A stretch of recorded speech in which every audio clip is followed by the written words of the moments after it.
नमस्कार, मैं उनिशा। आप देख रहे हैं देश न्यूज का खास कार्यक्रम ब्लैक बॉक्स। दर्शकों, आज हम बात करेंगे कठपुतली की। वो कहते हैं ना कि मैं कठपुतली कौन नचाता, देख सभी नजर ना आता, हर इंगित पर नाच रही हम, दर्द हमारा कौन बताता। भारतीय संस्कृति का प्रतिबिंब लोक कलाओं में झलकता है। इन्हीं लोक कलाओं में कठपुतली कला भी शामिल है। ये देश की सांस्कृतिक धरोहर होने के साथ साथ प्रचार प्रसार का सशक्त माध्यम भी है। लेकिन आधुनिक सभ्यता के चलते मनोरंजन के नित नए साधन आने से सदियों पुरानी यह कला अब लुप्त होने के कागार पर है। कठपुतली का इतिहास बहुत पुराना है। पूर्व 4वीं शताब्दी में पाणिनि की अष्टाध्यायी में नटसूत्र में पुतला नाटक का उल्लेख मिलता है। कुछ लोग कठपुतली के जन्म को लेकर पौराणिक आख्यान का जिक्र करते हैं कि शिवजी ने काठ की मूर्ति में प्रवेश कर पार्वती का मन बहलाकर इस कला की शुरुआत की थी। कहानी सिंहासन बत्तीसी में भी विक्रमादित्य के सिंहासन की बत्तीसी पुतलियों का उल्लेख है। सतवर्धन काल में भारत से पूर्व एशिया के देशों इंडोनेशिया, थाईलैंड, म्यांमार, जावा, श्रीलंका आदि में इसका विस्तार हुआ। आज यह कला चीन, रूस, रोमानिया, इंग्लैंड, अमेरिका व जापान आदि अनेक देशों में पहुंच चुकी है। इन देशों में इस विधा का समसामयिक प्रयोग कर इसे बहुआयामी रूप प्रदान किया गया। वहां कठपुतली मनोरंजन के अलावा शिक्षा, विज्ञापन आदि अनेक क्षेत्रों में इस्तेमाल किया जा रहा है। भारत में पारंपरिक पुतली नाटकों की कथा वस्तु में पौराणिक साहित्य, लोक कथाएं और किंवदंतियों की महत्वपूर्ण भूमिका रही है। पहले अमर सिंह राठौर, पृथ्वीराज, हीर रांझा, लैला मजनू और श्री फरहाद की कथाएं ही कठपुतली के खेल में दिखाई जाती थी। लेकिन अब समसामयिक विषयों, महिला शिक्षा, प्रौढ़ शिक्षा, परिवार नियोजन के साथ साथ हास्य, व्यंग, ज्ञानवर्धक व अन्य मनोरंजक कार्यक्रम दिखाए जाने लगे। रीति रिवाजों पर आधारित कठपुतली के प्रदर्शन में भी काफी बदलाव आ गया। अब ये खेल सड़कों, गली कूचों में ना होकर फ्लड लाइट्स की चकाचौंध में बड़े बड़े मंचों पर भी होने लगा था। छोटे छोटे लकड़ी के टुकड़ों, रंग बिरंगे कपड़ों पर गोटे और बारीक काम से बनी कठपुतलियां हर किसी को मुग्ध कर लेती हैं। कठपुतली के खेल में हर प्रांत के मुताबिक भाषा, पहनावा व क्षेत्र की संपूर्ण लोक संस्कृति को अपने में समेटे रहती है। राजा राजवाड़ों के संरक्षण में फली फूली इस लोक कला का अंग्रेजी शासन काल में विकास रुक गया, क्योंकि इस कला को जीवित रखने वाले कलाकार नट, भाट, जोगी समाज के दलित वर्ग के थे। इसलिए समाज का तथाकथित उच्च कुलीन वर्ग इसे हेय दृष्टि से देखता था। महाराष्ट्र को कठपुतली की जन्मभूमि माना जाता है, लेकिन सिनेमा के आगमन के साथ वहां भी इस पारंपरिक लोक कला को क्षति पहुंची। बच्चे भी अब कठपुतली का तमाशा देखने के बजाय ड्राइंग रूम में बैठकर टीवी देखना अधिक पसंद करते हैं। कठपुतली को अपने इशारों पर नाचकर लोगों का मनोरंजन करने वाले कलाकार इस कला के कद्रदानों की घटती संख्या के कारण अपना पुश्तैनी धंधा छोड़ने पर मजबूर हो गए हैं। अनेक परिवार ऐसे हैं जो खेल ना दिखाकर सिर्फ कठपुतली बनाकर ही अपना गुजर बसर कर रहे थे। देश में इस कला के चाहने वालों की तादाद लगातार घट रही है, लेकिन विदेशी लोग में यह लोकप्रिय हो रही है। पर्यटक सजावटी चीजों, स्मृति और उपहार के रूप में कठपुतलियां भी यहां से ले जाते हैं। मगर इन बेची जाने वाली कठपुतलियों का फायदा बड़े बड़े शोरूम के विक्रेता ही उठाते हैं। बिचौलिए भी माल को इधर से उधर करके चांदी कूट रहे हैं, जबकि इनको बनाने वाले कलाकार 2 जून की रोटी के भी मोहताज हैं। पुरानी फिल्मों और दूरदर्शन के कई कार्यक्रमों में कठपुतलियों का अहम किरदार रहा है। हम दूरदर्शन में जब छोटे थे और दूरदर्शन में पहले ऐसे बहुत से कार्यक्रम आते थे जो कठपुतलियों पर आधारित होते थे। मगर टाइम के साथ साथ कठपुतलियों का वजूद खत्म होता जा रहा है। इन विपरीत परिस्थितियों में सकारात्मक बात यह है कि कठपुतली कला को समर्पित कलाकारों ने उत्साह नहीं खोया। भविष्य को लेकर इनकी आंखों में इंद्रधनुषी सपने सजे हैं। इन्हें उम्मीद है कि आज ना सही तो कल लोक कलाओं को समाज में इनकी खोई हुई जगह फिर से मिल जाएगी और अपनी अतीत की विरासत को लेकर नई पीढ़ी अपनी जड़ों की ओर लौटेगी। भारत में कठपुतली कला हजारों वर्ष पुरानी है।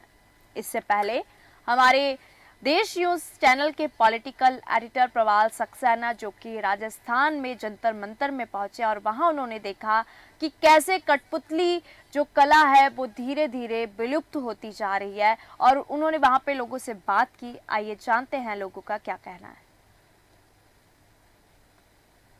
ये बताइए कि जिस तरह से राजस्थान में और पूरे देश में जो कठपुतली का खेल चलता था, सब बच्चे देखते थे, स्कूलों में भी दिखाया जाता था और आज ये खेल जो है वो धीरे धीरे लुप्त हो रहा है और खासकर राजस्थान की जो संस्कृति है, राजस्थान की सभ्यता है और यहाँ का एक वैभवशाली इतिहास है, उसको भी क्या आप कठपुतली और गीत के माध्यम से बताते हैं? कठपुतली के हम स्टोरी बना सकते हैं।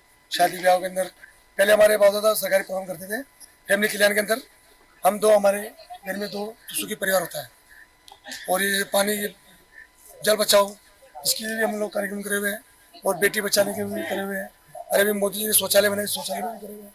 अभी मोदी जी की अभी ट्रेनिंग हमारी कल परसों हुई थी, तो अभी मोदी जी का अलग से फंक्शन आएगा, तो उसमें देखो क्या प्रचार देते हैं, क्या है वो भी हम लोग स्टोरी बना के करते कार्यक्रम, जो बताते हैं स्टोरी को बना देते हैं। कहते हैं दुनिया एक रंगमंच है, उस रंगमंच पे हर व्यक्ति किसी न किसी के हाथ की कठपुतली है और कठपुतली का है अगर ये प्राचीन जो खेल है, प्राचीन जो सभ्यता है, अगर ये बची रहेगी तो हमारे देश के अंदर एक अलग ही पहचान इसकी बनेगी। फिलहाल यही कामना के साथ ये संस्कृति बची रहे, ये सभ्यता बची रहे। देश के लिए मैं भोपाल से प्रवाल सक्सेना। अब हम बात करते हैं भारत में कठपुतली कला का इतिहास। भारत में कठपुतली कला हजारों वर्ष पुरानी है। कई लोक कथाओं, कथा गीतों और यहाँ तक कि लोक गीतों में भी इसका संदर्भ मिलता है। आपको बता दें, भारत में अनेक कठपुतली रूपों की चर्चा की गई है। भारत लगभग हर प्रकार की कठपुतली का घर है। कठपुतली ने पूरे इतिहास में पारंपरिक मनोरंजन में एक महत्वपूर्ण भूमिका निभाई है। कठपुतली थिएटर की थीम पारंपरिक थिएटर की तरह आमतौर पर महाकाव्यों और किंवदंतियों पर आधारित होती है। देश भर की कठपुतलियों का अपना विशिष्ट व्यक्तित्व होता है। क्षेत्रीय चित्रकला और मूर्तिकला तकनीकें उन्हें प्रभावित करती हैं। राजस्थान का सुप्रसिद्ध कठपुतली नृत्य। पुराने जमाने में जब मनोरंजन के साधन नहीं होते थे तो कठपुतली नृत्य एक प्रमुख मनोरंजन का साधन हुआ करता था। राजस्थान इस परंपरा को 21वीं सदी में भी बनाए हुए है, लेकिन समय के साथ साथ ये परंपरा विलुप्त होती जा रही है। पहले अमूमन हर शहर, गली, गांव के चौराहों पर कठपुतली नृत्य दिखाने वाले कलाकार अपनी कला का प्रदर्शन करते थे, लेकिन आज हालत यह है कि पर्यटकों को आकर्षित करने के लिए सिर्फ हेरिटेज स्थानों पर ही इन कलाकारों को देखा जा सकता है। कठपुतली एक गुड़िया या आकृति है जिसे मनुष्य द्वारा नियंत्रित किया जाता है और वह स्वयं चलती हुई दिखाई देती है।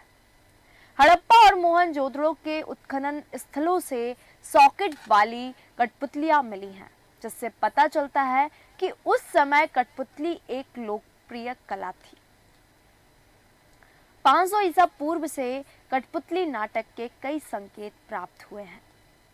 पहली और दूसरी शताब्दी ईसवी पूर्व के बीच लिखी गई तमिल क्लासिक शिल्पाधिकारम और महाभारत दोनों में कठपुतली का उल्लेख है।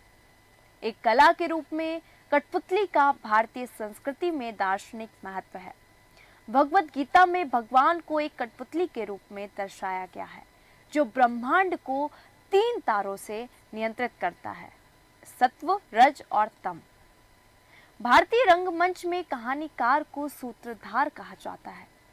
कठपुतली को चित्रकला, मूर्तिकला, संगीत, नृत्य और रंगमंच के साथ जोड़ा गया है, जिसके परिणाम स्वरूप एक अद्वितीय कलात्मक अभिव्यक्ति हुई है। हालांकि समर्पित प्रशंसकों की आवश्यकता और वित्तीय अनिश्चितताओं के कारण हाल के वर्षों में यह रचनात्मक रूप लगातार कम हो गया है। भारत में लगभग सभी प्रकार की पुतलियां पाई जाती हैं तथा पारंपरिक मनोरंजन में सदियों से पुतली कला का महत्वपूर्ण स्थान रहा है। पारंपरिक नाटक की भांति ही पुतली नाट्य महाकाव्यों और दंत कथाओं पर आधारित होते थे तथा देश के विभिन्न प्रांतों को पुतलियों की अपनी एक खास पहचान होती थी। उनमें चित्रकला और मूर्तिकला की क्षेत्रीय शैली झलकती है। आपको बता दें, विश्व कठपुतली दिवस 21 मार्च को मनाया जाता है। इन्हीं लकड़ी की गुड़िया के नाम पर मनाया जाता है।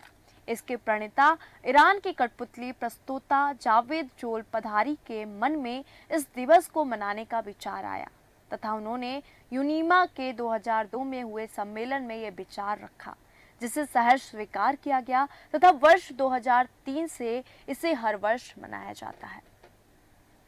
राजस्थान की कठपुतली सबसे अधिक मशहूर हुआ करती है। लकड़ी के छोटे छोटे टुकड़ों, जानवरों की खाल से बनी कठपुतलियों को रंगीन चटकदार गोटे, कांच, घुंघरू, चमकदार रेशमी कपड़ों से तैयार किया जाता है, जिसके बाद इन फेरामन से सजे धजे इन कठपुतलियों के पात्र सभी का मन मोह लेते हैं। बनावट के साथ साथ इन कठपुतलियों का खेल प्रदर्शन मंत्रमुग्ध करने वाला होता था। राजस्थान में राजा रानी, सेठ सेठानी, जमींदार, किसान और जोकर जैसे पात्रों को लेकर कठपुतलियां बनाई जाती थी। राजस्थान में अब भी ऐसे बहुत सारे परिवार हैं जिनकी रोजी रोटी का एकमात्र जरिया कभी कठपुतली बनाकर बेचना या उसके खेल को दिखाना हुआ करता था। वहां इस कला का इतना महत्व रहा कि जयपुर में एक मोहल्ला कठपुतली नगर के नाम से जाना जाता है। राजस्थानी पोशाक पहने इन कठपुतलियों द्वारा इतिहास के विभिन्न प्रसंग, जिनमें प्रेम प्रसंग प्रमुख होते थे, हीर रांझा, लैला मजनू और श्री फरहाद की प्रेम कथाएं कठपुतली के खेल द्वारा दिखाई जाती थी। इस खेल में राजस्थान के अमर सिंह राठौर का चरित्र बहुत लोकप्रिय हुआ, क्योंकि उनके चरित्र में नृत्य तथा युद्ध शामिल थे। कठपुतली नाचने वाला पर्दे के पीछे गीत गाता था तथा संवाद बोलता था। इस कलाकार को न केवल अपने हाथों का कौशल दिखाना पड़ता था, बल्कि अच्छी गायकी और वैसा ही संवाद अदायगी भी दिखानी पड़ती थी। कठपुतली के खेल में कई कलाओं का सम्मिश्रण होता था। इनमें लेखन कला, नाट्य कला, चित्रकला, मूर्तिकला, काष्ठ कला तथा वस्त्र निर्माण कला आदि के नाम के लिए जा सकते हैं। अब समय के साथ मनोरंजन के साधनों में बढ़ोतरी होते हुए कठपुतली की कला क्षीण हो गई है। ये दुख की बात है कि इन कलाकारों की आजीविका सतत नहीं है और ना चाहते हुए भी इन्हें अपनी कठपुतलियों को बेचना पड़ता है। सदियों पुरानी कला आज अपने अस्तित्व के लिए परेशान हो रही है। इसलिए यह हमारा कर्तव्य है कि ऐसे ऐतिहासिक कलाओं को संरक्षित करें, सिर्फ उनके सांस्कृतिक महत्व के कारण नहीं, परंतु इसलिए क्योंकि इन कलाओं को प्रदर्शित करने में अतुल्य कलात्मक कौशल और समर्पण निहित है। आपको बता दें कि भारत में कठपुतली कला की कई शैलियां हैं, जैसे धागा पुतली, छाया पुतली, छड़ पुतली, दास्ताना पुतली आदि। धागा कठपुतली कला, इसमें अनेक जोड़युक्त अंगों का धागों द्वारा संचालन किया जाता है। वहीं छाया कठपुतली कला में पर्दे के पीछे से प्रदीप्त किया जाता है और पुतली का संचालन प्रकाश स्रोत तथा पर्दे के बीच से किया जाता है, जबकि दास्ताना पुतली को हथेली पुतली भी कहा जाता है। इसके अलावा छड़ कठपुतली कला वैसे तो दस्ताना पुतली का ही अगला चरण है, लेकिन ये उससे काफी बड़ी होती है। कठपुतली वैसे तो काठ से बनी होती है, पर इसके अधिकांश हिस्से रुई से बनाए जाते हैं ताकि उनमें लचक रहे, वे उंगलियों की ताल पर नाच सके। खेल तमाशे को रोचक बनाने के लिए बीच बीच में सीटी बजाई जाती है। सीटी खास तौर पर बांस से बनती है। इसकी आवाज बाकी सीटियों से अलग होती है। कहानियों के साथ कठपुतली नाचने की परंपरा पीढ़ी दर पीढ़ी चलती रहती है।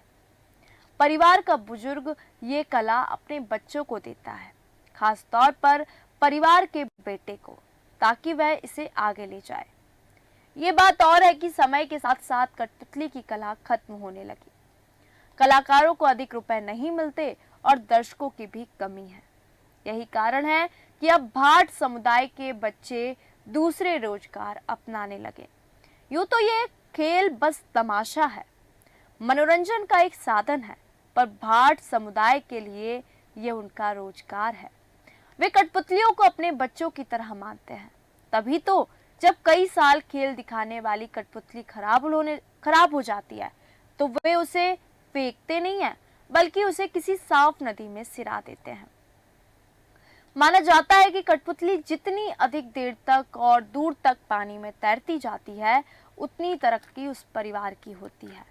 अगली बार जब भी कभी कठपुतली का तमाशा देखने का अगर आप दर्शकों को मौका मिले तो उसे बस यूं ही खेल मत समझ के देखिएगा। आप उसको महसूस कीजिएगा कि भारत की इस अनोखी कला को, क्योंकि ये एक समुदाय के पेट पालने का जरिया भर नहीं है, बल्कि ज्ञान और प्रेरणा से भरी कहानियों का खूबसूरत दर्शन भी है। तो कठपुतली का दर्द, कठपुतली विलुप्त होने के कागार पर है। आज आम जनों की बेरुखी से लुप्त होती जा रही है ये कलाएं। लोक कलाओं में अब बच्चों को रुचि नहीं है। बच्चों को रुचि मनोरंजन, आज के जो साधन है इंस्टाग्राम, व्हाट्सएप, फेसबुक, रील्स, इनकी रुचि बच्चों को इस पे हो गई है। कठपुतली ने लगातार पीढ़ियों से सभी का मनोरंजन किया। आधुनिकता के दौर में दम तोड़ती नजर आ रही हैं ये कलाएं। आखिरकार भारतीय कठपुतली के इतिहास क्या रहा, क्योंकि कठपुतली महज आज हम लोग जैसे कि कहा कि हेरिटेज में देखते हैं, और जो कठपुतली है, जैसे पहले गांव गली गली में कठपुतली के नाच दिखाए जाते थे, पर वो अब कठपुतली नहीं है। भारतीय संस्कृति का प्रतिबिंब जो है वो लोक कलाओं में झलकता है। कभी इसको महसूस करके देखिएगा। भारत की बहुत सारी लोक कलाएं, लोक संस्कृति है, जिसमें भारत की जो संस्कृति है वो खुल के दिखती है। इन्हीं लोक कलाओं में कठपुतली कला भी शामिल है। ये देश की सांस्कृतिक धरोहर होने के साथ साथ प्रचार प्रसार का भी सशक्त माध्यम होती थी। कठपुतली पहले शादी विवाह में मनोरंजन के लिए लेके जाता था, पर धीरे धीरे नारी शिक्षा और जो हमारे देश में जो भ्रांतियां, जो कुरीतियां हैं, जैसे कि साफ सफाई, इन सभी को लेके कठपुतलियों का प्रयोग किया जाने लगा। लेकिन आधुनिक सभ्यता के चलते मनोरंजन के नित नए साधन आने से सदियों पुरानी ये कला है, अब ये लुप्त होने के कागार पर है। क्योंकि जैसे कि पॉलिटिकल एडिटर प्रवाल सक्सेना जी, जब उन्होंने कठपुतली बनाने वाले व्यक्ति से बात की तो उन्होंने यही कहा कि मनोरंजन के नए साधन आने के कारण अब जो युवा पीढ़ी है, जो लोग हैं, उनको अब कठपुतली में इतना रुझान नहीं है, जिस कारण जो उनकी रोजी रोटी है वो धीरे धीरे कम होती जा रही है। कठपुतली का जो इतिहास रहा है वो बहुत पुराना रहा है। 4वीं शताब्दी में नटसूत्र में नाटक का इसका उल्लेख मिलता है। तो आज के खास कार्यक्रम ब्लैक बॉक्स में दर्शकों हमने आपको बताया कि ये कठपुतली का दर्द क्या है, विलुप्त होने के कागार पर आखिरकार कठपुतली क्यों है, आम जनों की बेरुखी से लुप्त होती जा रही हैं लगातार ये कलाएं। लोक कलाओं में अब बच्चों की रुचि नहीं है, जबकि लोक कलाओं में हमारे भारत की संस्कृति और सभ्यता दिखती है। तो दर्शकों, ब्लैक बॉक्स में आज हमने कठपुतली कैसे विलुप्त होती जा रही है, कठपुतली का इतिहास क्या रहा हमारे भारत देश में, तमाम जानकारी आप सभी के साथ साझा की। और एक बात जो लास्ट में कही थी कि जब भी आप कठपुतली का खेल देखने जाए तो उसको खेल देखकर मत समझिएगा, उसको महसूस करिएगा, और फिर आपको पता चलेगा कि वाकई में भारत की संस्कृति अद्भुत, अनोखी और सभी से अलग है। ब्लैक बॉक्स के खास कार्यक्रम में फिलहाल इतना ही। मुझे दीजिए इजाजत। नमस्कार।